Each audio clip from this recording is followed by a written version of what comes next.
Horrible wreck. Natalie Decker caught on fire. One of the crew guys was hit. Oh my gosh. 5 laps in the Daytona race, and what a crazy incident. I've never seen anything like that.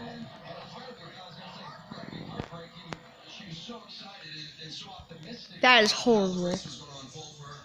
One of the crew guys was hit. That is crazy. And he's going to encourage her. I know it's just bitter disappointment. Glad she's happy she's okay. Wow.